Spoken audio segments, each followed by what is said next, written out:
Wow,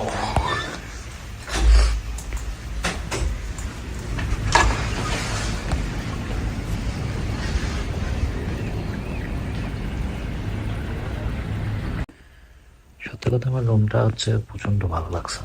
তো বিকালবেলা সন্ধ্যার দিকে এখন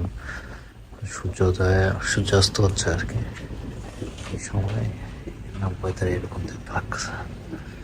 ট্রাস্ট মি, এটা মানে আমার পরীক্ষা স্ট্রেসে সব ভুলে গেলাম।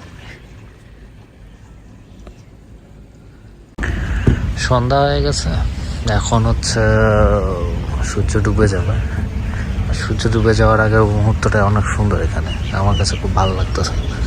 আর রাত্রেবেলা হাঁটা এলাও আছে। আমরা এখনও ইভেন্টে যাইনি, বিকজ ইভেন্ট শুরু হবে একটু পরে। আর মনে হচ্ছে কিছু বাংলাদেশিও আমরা হয়তো বা এখানে পাবো। বেশ কিছু ইউনিভার্সিটি থেকে বাংলাদেশিরা আসলে নতুন কিছু মানুষের সাথে পরিচয় হতে ভালোই লাগে। হ্যাঁ, তো সূর্য ডুবে যাচ্ছে, পানির মধ্যে সূর্যের প্রতিফলন দেখবো, জাস্ট এইটার জন্যই আসছি এ পাশে।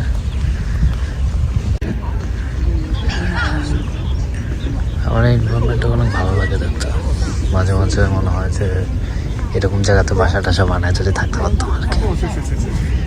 তো অনেক সুন্দর লাগতেছে।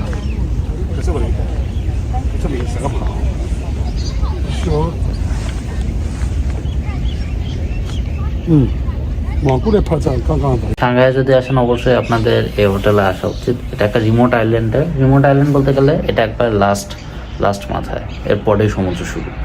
এই হোটেলটাতে আসতে পারেন, কস্ট খুব একটা বেশি না, মানে খুব একটা কমও না, বাট ইটস ওকে। আমি হোটেলের নাম নিচে দিয়ে দিব।